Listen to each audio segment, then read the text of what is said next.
Welcome. My name is Samantha Hill, and I am the Assistant Director of the Hannah Arendt Center for Politics and Humanities at Bard College. And today we will be discussing Hannah Arendt's essay, Truth and Politics, which is in her collected volume of essays between past and future, which we've been reading. So a little bit of background on Truth and Politics to get us started.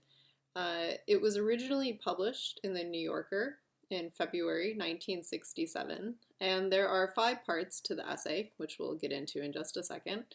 But Arendt actually begins Truth and Politics with a footnote to the title. It's a little asterisk up there. And I want to read part of the footnote, which is important and provides us with a little bit of context for the reason why she's writing this particular essay. So she says, this essay was caused by the so-called controversy after the publication of Eichmann in Jerusalem. Its aim is to clarify 2 different, though interconnected, issues of which I had not been aware before and whose importance seemed to transcend the occasion. The first concerns the question of whether it is always legitimate to tell the truth, and the second arose through the amazing amount of lies used in the controversy. Lies about what I had written on the one hand and about the facts I had reported on the other. Okay, so on the one hand, this essay is a response to not just the criticism that Arendt received for writing the Eichmann pieces, but it's an investigation into the form of criticism she was receiving on her reportage. And so she's placing the question of truth and politics at the fore of her response. And already in this footnote, she's drawing out one of the primary distinctions that we're going to return to throughout the course of the essay, and that's between facts and lies, right? So the essay, Truth and Politics, is thinking about the relationship between different forms of truth historically and the relationship between those forms of truth to the political realm and politics. So just a kind of note before we jump into the first part, you'll notice as you're reading the essay throughout that whenever Arendt talks about truth, it's always modified. So she's going to talk about philosophical truth, rational truth, mathematical truth, scientific truth. But the kind of truth that she's talking about in this essay and that she returns to time and again is factual truth, right? Lies about what I had written on the one hand and about the facts I had reported on the other. And this concept of factual truth is really important to the way Arendt is thinking about what it means to be a unique individual in the world who experiences life, right? So she's going to talk about the facts and events of life. How is it that we share our experiences with the world? Right? And then the question that she's giving us at the outset here, what do we do when someone attacks our perceptions of the world, of reality as we see it? And so she says that she felt bound to tell the truth as she saw it, right? She wanted to report the factual truth of her experiences, which is not a disclosure of anyone else's experiences, but there has to be something given in that idea of factual experience. We have to listen to one another's experiences in the world, which she's going to get into in the later part of the essay when she talks about how we form opinions and strengthen our own opinions, which we then take into the public realm and share. Okay. So Arendt begins the first part of the essay by offering us a kind of brief history of the relationship between truth and politics in the Western tradition of political thought, beginning really with Plato. And she starts by stating that the subject of these reflections is a common place, right? Something that we take for granted, right? That has just become common to the fabric of our public discourse. And that is that truth and politics are on bad terms with one another, right? And they have been since the beginning of political theory. Within Western political thought, truthfulness has never been counted among the political virtues, whereas lying has been, and has been regarded as a necessary and even justifiable tool for politicians and statesmen and demagogues, right? So why is this? Why is it that in the political realm we value lying but not truth? And what does this mean for the nature of truth, right? And what does this say about the dignity of the public realm? And what does it mean if truth is powerless in the public realm? So these are the questions that she offers us at the outset of part 1 here. So she's going to draw a number of distinctions throughout the essay. And in offering a kind of history of truth in Plato and Hobbes and Kant and the way that we think about truth in relationship to politics and questions of justice, she is going to draw a distinction between what she calls truth tellers and politics. Right? And this dichotomy is going to take a couple of different forms in the essay, but she's going to basically start here and return here in part 5. So she's talking about factual truth, right? Factual truth, an example she gives of factual truth would be that Germany invaded Belgium on August 4th, 1914, right? And she's saying that this kind of factual truth, which we used to be able to take for granted, in the modern era, and we might say even more so today, is incredibly fragile, that it's under attack, and that it's very possible today that someone might come along and say, well, actually, Belgium invaded Germany, right?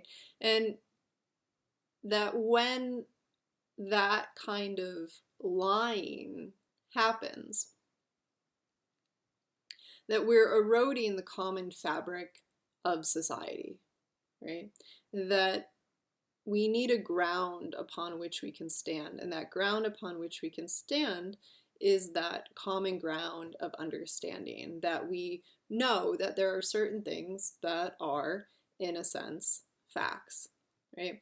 So that's an idea of what factual truth is. But so Arendt is drawing a distinction between truth tellers and politicians. And so who is the truth teller who tells factual truth? She's going to essentially offer 3 examples in her work, 2 in this essay. The first one is Socrates, who of course was sentenced to death for telling the truth. And the kind of example that she comes to at the end of the essay is Homer, who in telling the story of the Trojan War was able to tell both sides with equanimity, right? To hold up both friend and foe, to write about the glories of Hector just as much as he wrote about the glories of Achilles, the Trojans, and the Achaeans, right? That the truth teller is not somebody like the politician who stands inside the public realm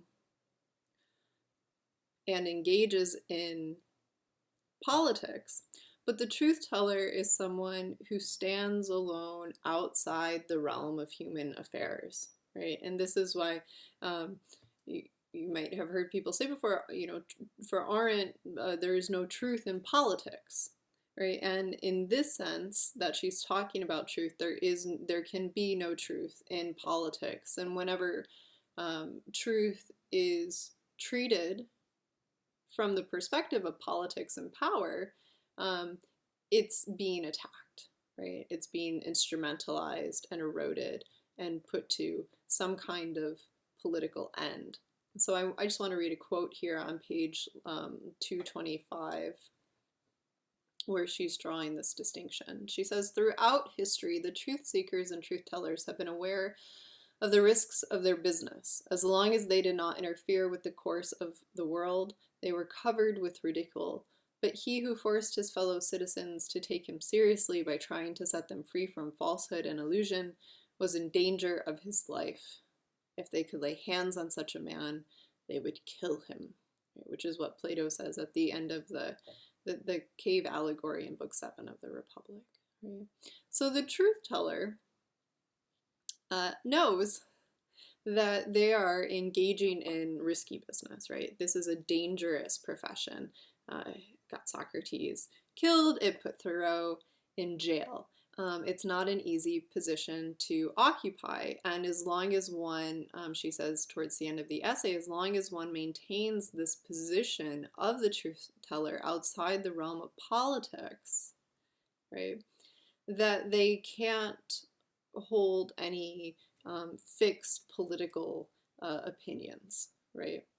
So Arendt's going to come back to this at the end of the essay, the truth teller who stands outside of politics. Okay, so back to factual truth.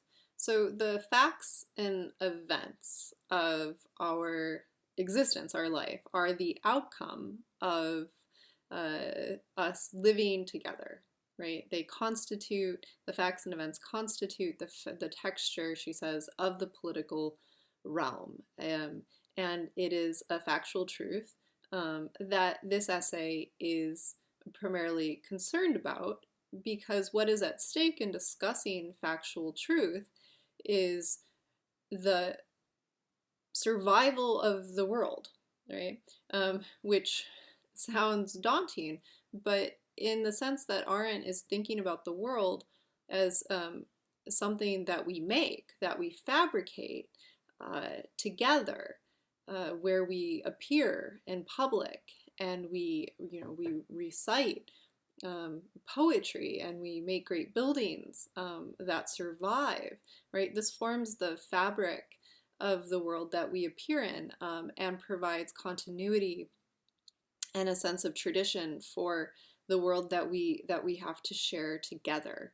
And so when power or politics starts to attack or chip away at these factual truths, the fabric of our shared world, of our world held in common, of our shared world, then it's destroying the world. The lies are destroying the world that we share in common. And Arendt is very concerned at this point that factual truth is not going to survive the onslaught of power in the modern era, because these facts and events, which have to be held and remembered, right, are much more fragile than other forms of mathematical theories or scientific discoveries, because they exist in the ever-changing field of human affairs, right?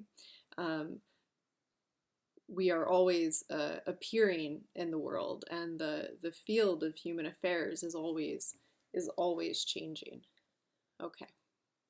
So in part 2 of the essay, Arendt is going to primarily turn to Madison and Plato to talk about the historical relationship between truth and opinions, and the difference between truth and opinions. And here she's going to draw that dichotomy again that I mentioned at the beginning, primarily between the life of the philosopher on the one hand and the life of the citizen on the other. So within this distinction between the philosopher on the one hand and the citizen on the other, Arendt's going to draw an even further distinction between different forms of speech, thinking about how we engage with one another. The philosopher who is in the pursuit of truth, who's trying to derive some sense of principles that can stabilize human affairs, is going to engage in a form of speech which is dialogue, right? So dialogue is the form of speech we use to talk about philosophical truth. And the second is rhetoric. And rhetoric is the speech used by politicians or demagogues who are trying to persuade the masses. So politics and she's turning to Madison here, politics is going to, she has a nice short quote from Madison that she offers, that all government rests on opinion. And on page 229, 230, she says, the quoting Madison, the reason a man, like man himself, is timid and cautious when left alone, and acquires firmness and confidence in proportion to the number with which it is associated. So here we really see the importance of plurality to the formation of political opinions. And plurality is, of course, one of the fundamental premises of our appearing in the world for Arendt. It's in the human condition, she says that it's men and not man, right, who inhabit the earth, right, and who live in the world. So what she's teasing out of this Madison quote is that the more people that we come into conversation with, the stronger and more firm and more confident our own reasoning becomes.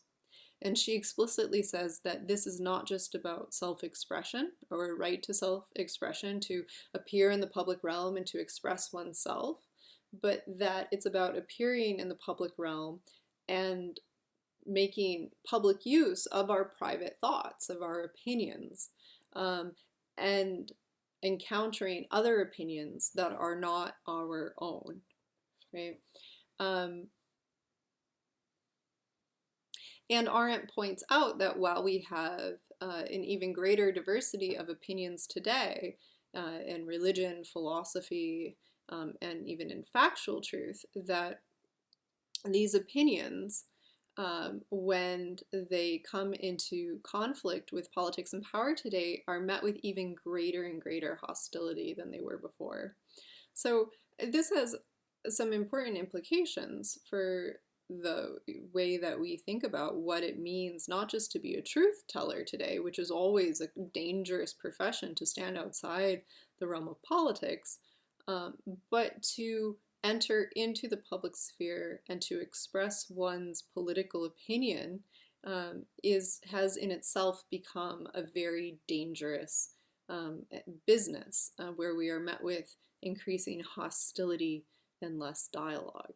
And so on page 233, 234, Arendt is talking about how when philosophical truth enters into the marketplace, which I understand her to mean the agora, where we don't just exchange things, but also ideas, it changes and becomes opinion, right? So when philosophical truth is made public, it becomes opinion. So on page 233, 234, she says, factual truth, on the contrary, is always related to other people.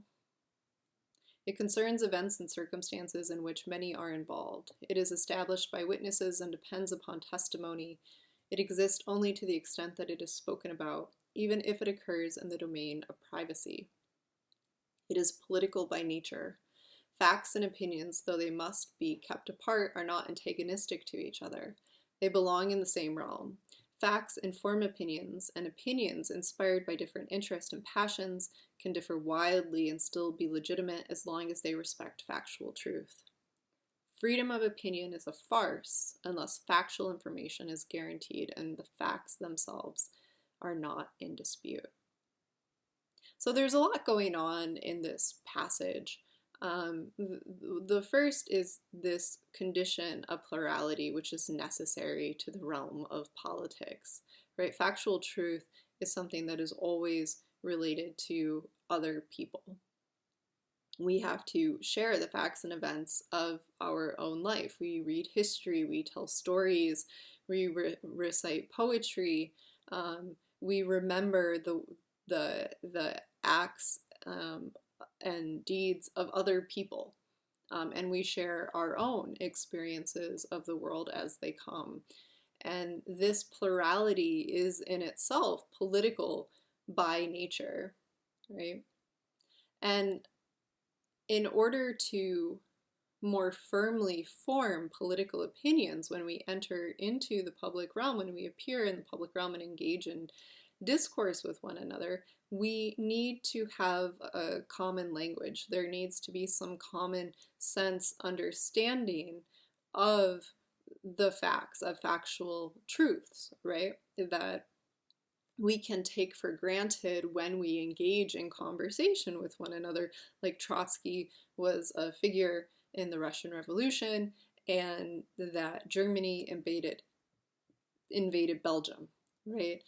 These things, if these things are in dispute with one another, then there is no freedom of opinion. Okay, so moving on, in part 3, Arendt is going to talk now about how we form political opinions and how our political opinions take on firmness and validity. And I want to go to one of the key passages in this section on page 237. She says, "Political thought is representative. I form an opinion by considering a given issue from different viewpoints, by making present to my mind the standpoints of those who are absent, that is, I represent them. This process of representation does not blindly adopt the actual view of those standing somewhere else, and hence look upon the world from a different perspective. This is a question neither of empathy, as though I tried to be or to feel like somebody else, nor of counting noses and joining a majority, but of being and thinking in my own identity, where actually I am not. The more people's standpoints I have present in my mind while I am pondering a given issue, and the better I can imagine how I would feel and think if I were in their place, the stronger will be my capacity for representative thinking, and the more valid my conclusions, my opinions." Right? And she goes on. But there's a few important things to draw out of this passage, I think. And the first, again, is this point of plurality, that political thought is representative. We form opinions on a political issue by coming into conversation with viewpoints that are not our own and by incorporating them into our own thought process. So if you think back to part 1 of the essay, when she puts Plato and Hobbes into this, when she imagines this dialogue between Plato and Hobbes and what they would have to say to one another about power, in order for Arendt to come to an understanding of the relationship between truth and politics historically, she's engaging in a thinking exercise where she's putting viewpoints, Hobbes, Kant, into conversation with one another that are not her own in order to form her own opinion, right? And then to share that opinion with us, the readers. The second is that we're not just, blindly adopting these viewpoints, and it's not a question of empathy. It's not to put yourself in the other person's shoes and to feel the world from their perspective. It's a intellectual thinking exercise. It's a reasoning exercise to think through the other person's arguments. And to be able to put another person's opinion into conversation with other opinions that are not your own and your own, in order to strengthen your own thinking and to gain firmness in your opinion. So Arendt is starting to talk about the importance of thinking here to the relationship between truth and politics. So she describes this form of thinking as a running from place to place, and she's adopting Kant's conception of an enlarged mentality from the first part of the Critique of Judgment here, that we go visiting with one another in order to form our political opinions, right? And the rest of this book 3 is going to be a conversation about Plato's conception of the philosopher and the factual truth teller, in order to demonstrate why it's important for us to maintain the integrity of our thinking, to maintain the integrity of our internal thought partner, right? When we think, we're not alone, even when we are alone, right? Which she comes back to throughout the course of her work. So on page 241, Arendt talks about what she calls this two in one in thinking, or in this essay she calls it the splitting into two of the one, which is the process of thinking with ourselves, right? Even when we're in dialogue with ourselves, we remain one. And it's better to be at odds with the whole world than to be at odds with ourselves, because we must protect the integrity of this internal thought partner. Otherwise, we'll lose the capacity to think altogether, right? So we have to be able to discern for ourselves different arguments and different opinions. And when factual truth, which is the ground of our thinking, what we can observe and take for granted, is challenged and attacked by politics and lies, and we lose that ground to engage in dialogue with one another and ourselves, what we're losing is our capacity for thought. Our ability to discern itself, to judge, and to think and to judge is under attack. So in part 4 of the essay, Arendt is going to talk about how the opposite of factual truth in modernity is the lie, right? And Arendt begins by saying that the opposite of factual truth is deliberate falsehood or lie. And she's going to talk about the character of the liar. The liar is already in the realm of politics. He's an actor by nature. He says what is not so because he wants to make the world otherwise. He wants to make the world different from what it is. He wants to change the world, right? He's challenging the factual truth of the world. And this is why truth-telling, she says now, has never been a political virtue, because truth-telling doesn't desire to make the world other than it is. Truth-telling is a way of telling it like it is. And these political lies are very dangerous. These deliberate political lies that consistently attack factual truth, she says, harbor an element of violence, and that organized lying has always destroyed whatever it has decided to negate. And this is a characteristic of totalitarian governments who use lying systematically as a precursor to murder, right? The traditional lie, which is kind of was understood to be a political virtue because it was a substitute for a form of violence, was never meant to deceive everybody. It was particular. It was directed at an enemy. It was a tool used in deception. But modern lies are kind of image-making representations that are meant to replace reality altogether, that have been carefully crafted to deceive the masses. And in a world where lies are continuously being substituted for factual truth, and truth itself is being defamed as lies, what is at stake here again is our capacity to discern reality from fiction, which is something she talks a lot about in The Origins of Totalitarianism. Is one of the hallmarks of a totalitarian government is the inability of the people to discern reality from fiction anymore. They become completely convoluted in the rhetoric of the demagogues, right? So on page 252, 253, she says, the result of a consistent and total substitution of lies for factual truth is not that lies will now be accepted as truth, and the truth be defamed as lies, but that the sense by which we take our bearings in the real world, there's that common ground again, and the category of truth versus falsehood is among the mental means to this end is being destroyed. And so here we have her coming back to the key points that she's making in the essay between truth and lies, right, which is where she started. When lies are being used consistently to remake the world and attack factual truth, which is our common ground of understanding and the fabric of the public sphere, then the world itself is at risk, and our ability to think and to judge is at risk, right? consistent line pulls the ground out from under our feet and doesn't give us anything that we can stand on. It doesn't give us anything to hold on to in thinking. So Arendt concludes the essay in the fifth part by arguing that even though truth is powerless and always defeated when it comes into a head-on clash with power, that it possesses a strength of its own.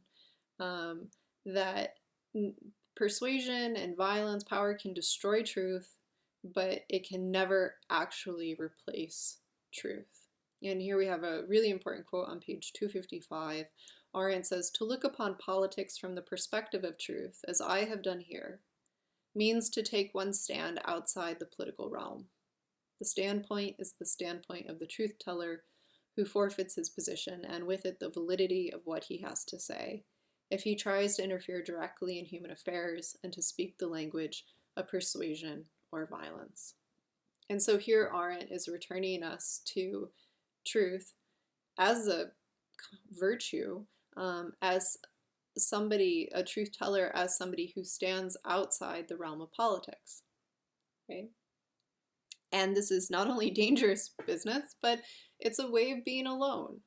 The truth teller is alone in the world. They're not in the realm of public affairs. They stand outside.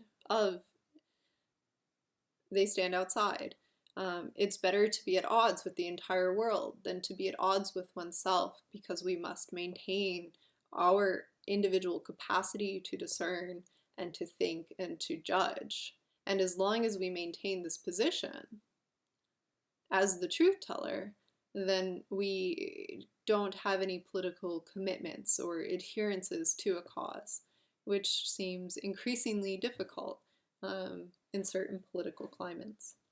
So the truth seeker has to maintain a necessary disinterestedness, right? And this is where she comes to the example of Homer, right, who chose to sing the deeds of the Trojans no less than the Achaeans, right? And she ends the essay with this rather poetic and wonderful observation on page 259, answering the question that she said she wasn't going to actually answer at the outset of the essay: what is truth, right? Conceptually, we may call truth that we cannot change. Metaphorically, it is the ground on which we stand and the sky that stretches above us. Right? Interesting to note that both are always moving. Okay, looking forward to discussing truth and politics with you. There's a lot packed into this essay, and I hope you